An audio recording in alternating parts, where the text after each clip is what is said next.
So last time हमने discuss किया था सेंटर ऑफ मास के बारे में। मैंने वहां आपको थोड़े बहुत क्वेश्चंस भी कराए थे, थोड़े बहुत एग्जाम्पल्स भी थे। आज हम उसके थोड़े जेई नीट से रिलेटेड भी क्वेश्चंस करेंगे और साथ में आपको मैं एक डेरिवेशन भी कराऊंगा और उस डेरिवेशन का नाम है that is Newton second law. आप लोग को न्यूटन सेकेंड लॉ के बारे में पता है that is F is equal to dp upon dt और F is equal to ma। Change in linear momentum in unit time is called force. यही था Newton second law. F is equal to dp upon dt is equal to ma। तो ये चीज हमें यहां से proof करना है, ठीक है। पहली चीज, लास्ट टाइम जब हमने सेंटर ऑफ मास के बारे में पढ़ा तो पोजीशन ऑफ सेंटर ऑफ मास का फॉर्मूला हमने कॉमन पढ़ा था कि R centre of mass this is m1 r1 plus m2 r2 plus mn rn। हमने यहां कितने पार्टिकल्स लिए हुए हैं?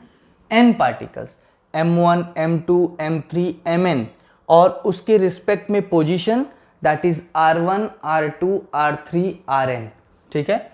सो divided by m1 plus m2 plus mn। तो मैं ऐसा बोल सकता हूं this is the position of centre of mass. Position जिसका यूनिट मीटर होता है, ध्यान रखना बार बार।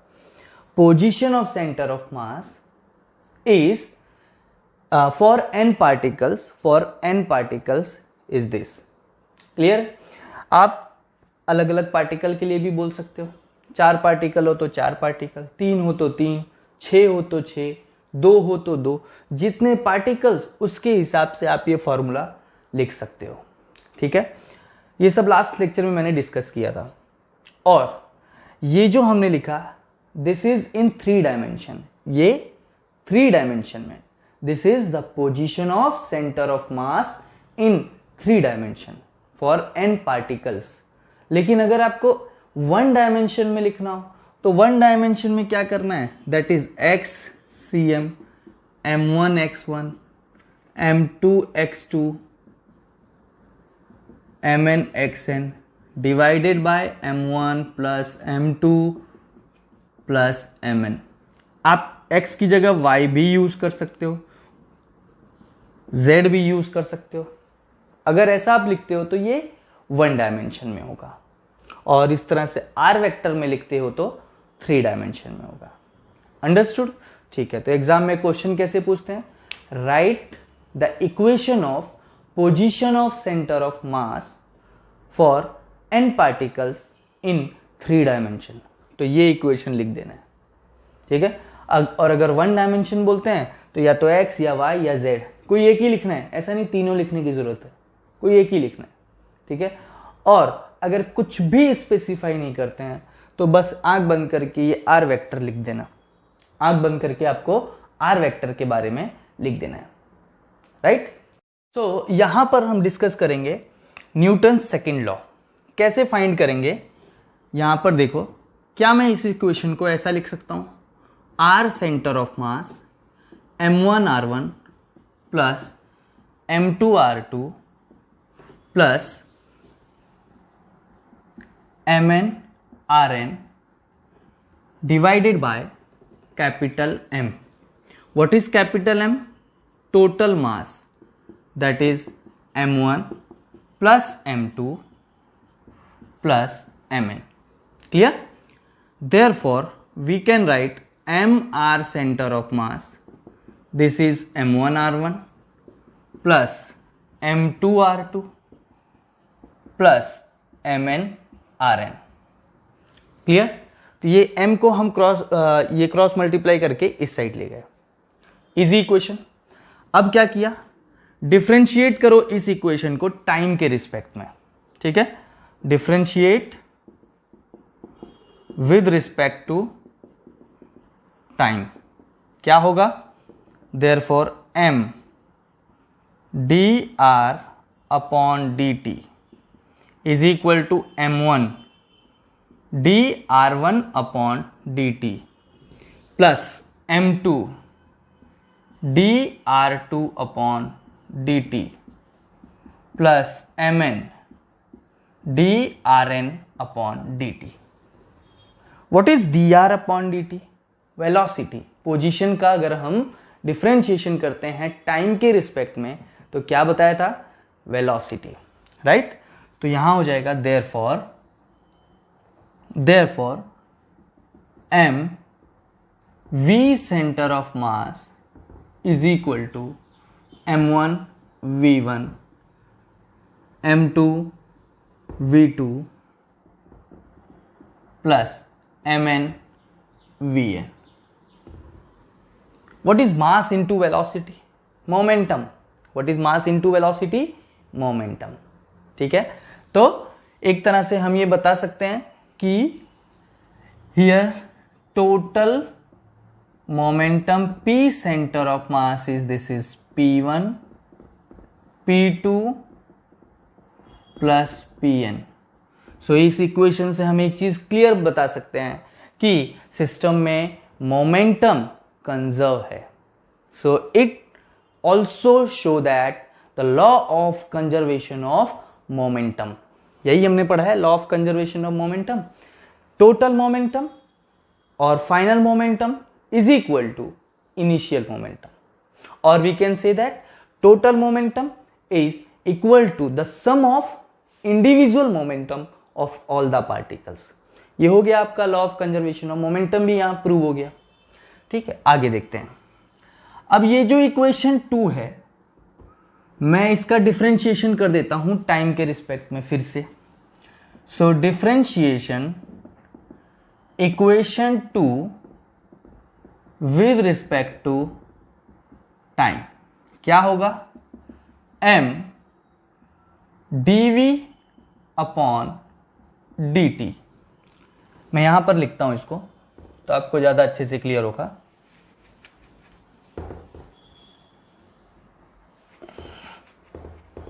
m dv upon dt is equal to m1 dv1 upon dt, m2 dv2 upon dt plus mn dvn upon dt. What is the value of dv upon dt? Velocity का जब भी हम differentiation करते हैं तो हमें मिलता है एक्सेलरेशन. सो ये होगा a सेंटर ऑफ मास, ये होगा m1, और ये किसके इक्वल होगा? a1 plus m2 a2 plus mn an. Clear? mn an. चलो, now what is this? m a center of mass is, this is f1 because f is equal to ma. So m1 a1 is f1, m2 a2 is f2 plus fn, right? So m a center of mass is, this is total force F. What is total force F? This is where यहां पे लिख देने का, where F is, this is F1 plus F2 plus Fn. तो यहां आपको ख्याल आ चुका होगा कि हम लोगों ने Newton second law of motion, इसको भी हमने यहां पे प्रूफ किया. क्लियर? तो ये क्वेश्चन है, इंपॉर्टेंट क्वेश्चन है, एग्जाम में पूछते हैं. अब मैं आपको इससे रिलेटेड थोड़े बहुत क्वेश्चन कराता हूं. इस चैप्टर के अंदर एक चीज ध्यान रखना, ऐसा दिमाग में बैठा लो कि जितने पार्टिकल उस हिसाब से फॉर्मूला रखना है. मैंने बोला 2 पार्टिकल है तो m1 r1 m2 r2 upon m1 plus m2. ठीक है, इसके हिसाब से ही फॉर्मूला रखोगे, क्वेश्चन बहुत इजी तरीके से हो जाएगा. यूनिफॉर्म मास डिस्ट्रीब्यूशन याद रखना है, नॉन यूनिफॉर्म मास डिस्ट्रीब्यूशन याद रखना है. यूनिफॉर्म होता है तो एग्जैक्ट सेंटर में होगा, नॉन यूनिफॉर्म होता है तो जिस तरफ मास उस तरफ ज्यादा होगा, मतलब उस तरफ सेंटर ऑफ मास होगा. कितना होगा वो फाइंड करना पड़ेगा. ये जो हम फाइंड करते हैं इसमें एक्स वाई दोनों आ जाते हैं। आपको अलग से भी एक्स फाइंड करने को बोल सकते हैं, अलग से वाई फाइंड करने को बोल सकते हैं, ठीक है। तो ये सब छोटी छोटी चीज़ों का ध्यान रखना। तो हम लोग यहाँ स्टार्ट करेंगे एक एग्जाम्पल, आप ही की टेक्स्ट बुक का है, एनसीईआरटी का 3rd नंबर का एग्जाम्पल है, जिसके अंदर है कि ये एक लैमिना बॉडी दी गई है और इस बॉडी का यूनिफॉर्म मास डिस्ट्रीब्यूशन है। यूनिफॉर्म का मतलब ये हुआ कि पहले तो देखो ये जो बॉडी है ये कितने पार्ट में डिवाइड है, 3 पार्ट में, है ना। दैट इज M1, M2 और ये तीसरी दैट इज M3, और वो अपने अपने पोजीशन पे रखे गए हैं।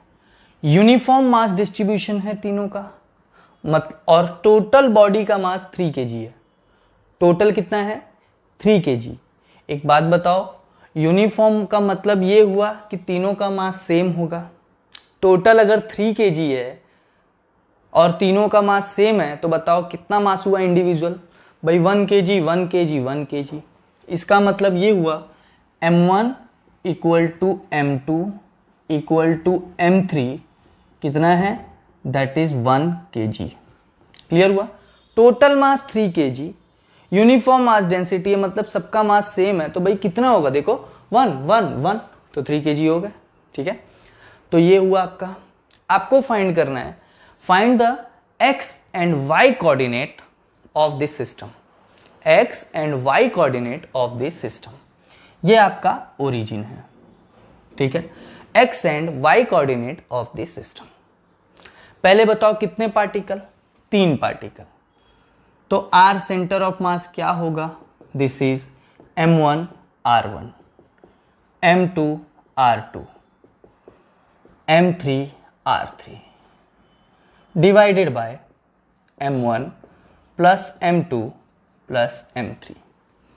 ये हमने ले लिया M1 plus M2 plus M3, right. M1 M2 M3 है आपके पास, yes 1 kg। R1 R2 R3 है आपके पास, नहीं है, तो फाइंड करते हैं। R1 जो M1 है, जहां पे M1 रखा है वहां के कोऑर्डिनेट्स को मैं R1 बोलूंगा। चलो कहां रखा है, M1 इधर है, ये M1 है, तो इसका सेंटर ऑफ मास क्या होगा, यहां पे होगा। ये भाई बॉडी है तो इसका सेंटर ऑफ मास कहां होगा, सेंटर पे होगा। कैसे पता सेंटर पे होगा, अभी तो बोला यूनिफॉर्म मास डेंसिटी, तो बॉडी का सेंटर ऑफ मास कहां, सेंटर पे होगा, राइट। सो अगर ये सेंटर पे है तो बताओ इसके कोऑर्डिनेट्स कितने, एक्स और वाई कोऑर्डिनेट कितने। अरे भाई सिंपल, देखो ये बॉक्स बनाया, ये है सेंटर कोऑर्डिनेट, तो ये इसका हो गया एक्स कोऑर्डिनेट और ये उसका हो गया वाई कोऑर्डिनेट। तो जो इसके नीचे लिखा है वो एक्स कोऑर्डिनेट हो गया, जो इसके इधर लिखा है वाई कोऑर्डिनेट हो गया। यहां 0 से ये 1 है तो ये कौन सा हो गया, ये हो गया 0.5। ये 0 1 के बीच में कितना मिलेगा, 0.5। और ये कितना है, ये भाई 1 है तो 1 और 2 के बीच में क्या, 1.5, राइट। तो यहां पे कितना होगा, दैट इज 1.5, यहां पे कितना होगा, दैट इज 0.5। तो R1 कोऑर्डिनेट कितना,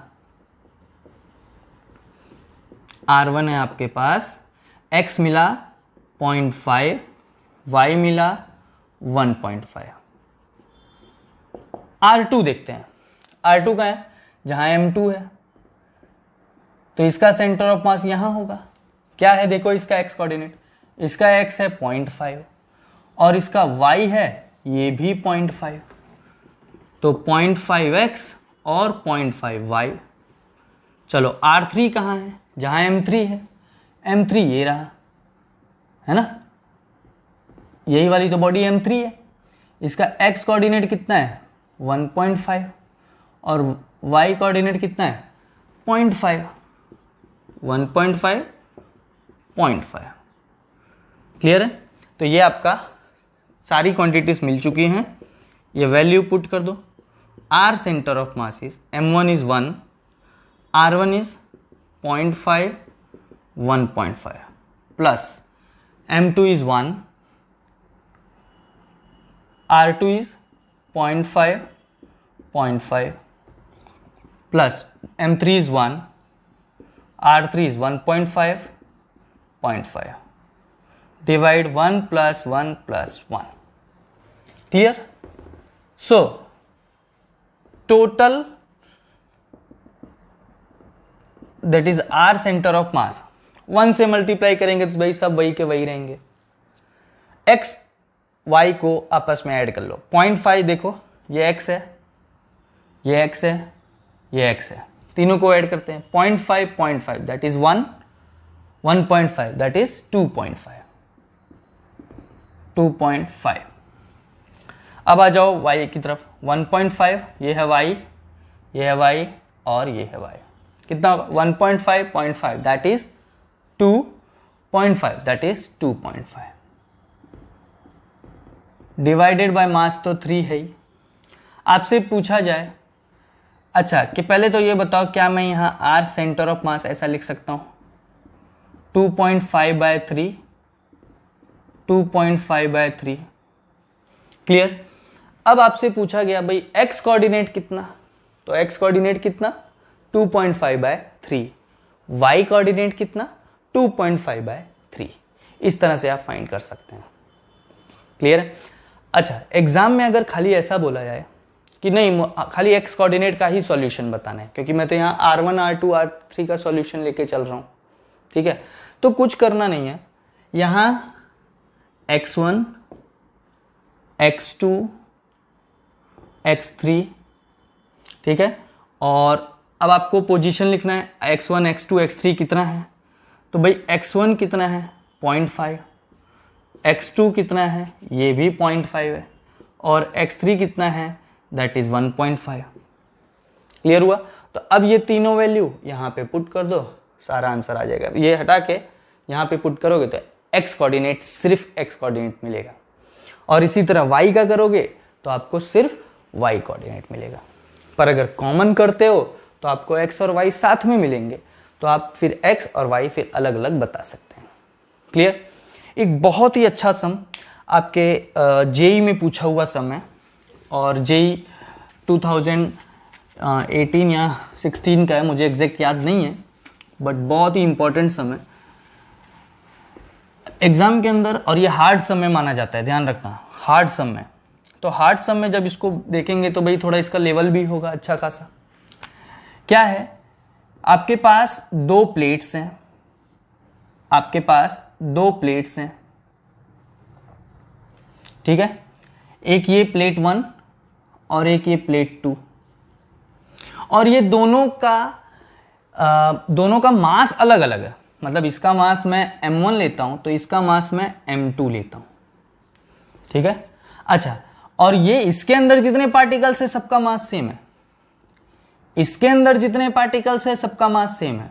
अब आप बोलो भाई पार्टिकल्स, अरे भाई कोई भी सॉलिड पार्टिकल, सॉलिड ऑब्जेक्ट लेते हो तो उसके अंदर पार्टिकल्स होते हैं ना उसके, ठीक है, तो इसके अंदर जितने भी पार्टिकल्स हैं that is uniform mass density, उसके अंदर जितने हैं that is uniform mass density, clear है? ये 2 plate, mass m1 m2, density that is इसकी है ρ1 और इसकी है ρ2, और ये जो टोटल लेंथ है इसकी that is l, total length है l। तो एक प्लेट की लेंथ कितनी हुई भाई, एक प्लेट यहां पे दैट इज l/2 और l/2, इतना ख्याल आ गया। क्वेश्चन है find the x coordinate, find the position of x coordinate of center of mass, x coordinate of center of mass of both plates भाई x सेंटर ऑफ मास जब find करेंगे तो दोनों प्लेट की भाई सेम ही होगी, ऐसा कुछ अलग नहीं होगा। चलो, पहली चीज, ये बॉडी का सेंटर ऑफ मास का होगा यूनिफॉर्म मास डेंसिटी, तो भाई सेंटर पे यहां होगा, यहां होगा मतलब ये डिस्टेंस कितना, दैट इज l/4। इस बॉडी का सेंटर ऑफ मास कहां होगा, यहां होगा, तो ये डिस्टेंस कितना, दैट इज l/4। तो यहां ये जो इतना है, ये कितना डिस्टेंस, ये हमें नहीं पता कितना डिस्टेंस, आप बता सकते हो कितना है? यस, बता सकते हैं। कैसे? ये इतना l/4, ये l/4, तो ये l/2 हुआ ना इतना, थोड़ा मैथ्स लगाओ भाई, टोटल लेंथ L आनी चाहिए, ये L/4 वो L/4, तो ये कितना होगा, ये L/2 होगा, मतलब ये इतना पार्ट आपका बाहर निकला है, ये है, इसका मैं m1 मास ले लूं, इसका m2, और ये टोटल लेंथ कितना ले लिया, L/2। अब मैं सेंटर ऑफ मास फाइंड कर लूंगा। सेंटर ऑफ मास देखो, दोनों बॉडी का मुझे सेंटर ऑफ मास मिल गया, अब मैं फाइंड कर लूंगा। तो इतने पार्ट का हम ले रहे हैं, कितना, ये इतने पार्ट का सेंटर ऑफ मास हम पहले फाइंड करेंगे, राइट। तो फाइंड कर लेते हैं, चलो क्या होगा, x कोऑर्डिनेट है तो xcm is equal to m1x1 plus m2x2 divided by m1 plus m2। चलो भाई, एक को तो ओरिजिन लेना पड़ता है, मैंने आपको समझाया था, किसी एक को ओरिजिन कंसीडर करना पड़ेगा, ठीक है। टोटल लेंथ L/2 है, इसका मतलब यहां से 0 है, अरे भाई ये 0, टोटल लेंथ L/2, इसका मतलब यहां पे क्या हुआ, L/2 लेंथ हुआ, है ना। एग्जाम्पल देता हूं, जैसे ये अगर है ग्राफ, जब आप ड्रॉ करते हो, ये 0 और ये 1, तो ये दोनों के बीच का डिस्टेंस कितना हुआ बेटा, 1 हुआ ना। एक को ओरिजिन लिया, ये 1, तो ही तो टोटल डिस्टेंस 1 हुआ। इसी तरह यहां भी, ये एक को मैं ओरिजिन ले लेता हूं 0, तो ये L/2 टोटल लेंथ है, तो इसका मतलब यहाँ के कोऑर्डिनेट्स L/2 है ना, मतलब इसका जो कोऑर्डिनेट होगा कितना होगा, L/2, और इसका कितना होगा, 0। तो क्या हो जाएगा, x centre of mass is m1, that is m1, x1 is 0 plus m2, x2 is L/2 upon m1 plus m2। ध्यान रखना, m1 plus m2, what is m1 plus m2, mass is equal to density into volume होता है, हमने पढ़ा हुआ है, density is mass upon volume, so mass is density into volume. तो therefore x centre of mass is, ये तो 0, और m2 की जगह लिख देंगे ρ2v L/2 divided by m1 plus m2, मतलब ρ1v प्लस ρ2v, भाई दोनों का वॉल्यूम सेम ही।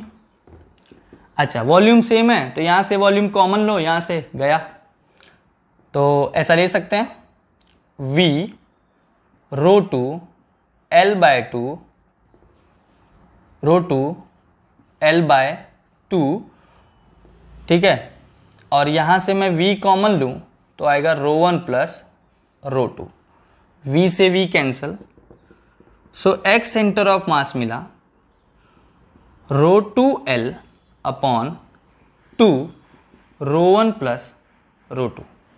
अब आप बोलोगे सर सेंटर ऑफ मास मिल गया x का, नहीं अभी नहीं मिला। अरे भाई x, ध्यान दो, अगर मैं ये इस प्लेट की बात करना चाहूं तो हमने अभी सिर्फ इतना पार्ट लिया है, ये पार्ट रह गया है, ये एक्स्ट्रा पार्ट L/4 रह गया है, इसका क्या करेंगे, तो इसको ऐड कर देंगे, है ना। तो इसको क्या करेंगे, therefore x centre of mass is इसको L/4 ऐड करेंगे प्लस ρ2L अपॉन 2 ρ1 प्लस ρ2, इसको सॉल्व करेंगे, ठीक है। तो क्या होगा, therefore x centre of mass is, यहां से मैं कॉमन लूंगा 2 ρ1 प्लस ρ2, सॉरी 4 ρ1 प्लस ρ2 मैंने कॉमन लिया, यहां एलसीएम लिया, तो यहां बचेगा L ρ1 plus ρ2 plus 2 ρ2L plus 2 ρ2L। So x center of mass is ρ1L plus ρ2L plus 2 ρ2L upon 4 ρ1 plus ρ2. So final answer is, this is ρ1L plus 3 ρ2L, because ρ2L plus 2 ρ2L, that is 3 ρ2L upon 4 ρ1 plus ρ2, ρ1 plus ρ2।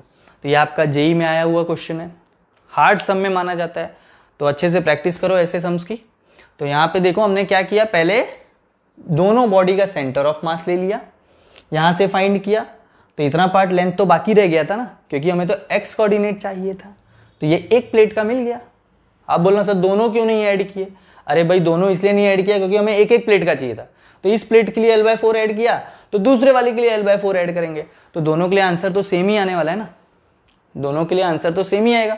L/4 जब length same है तो फिर भाई answer भी तो same ही आएगा, ठीक है।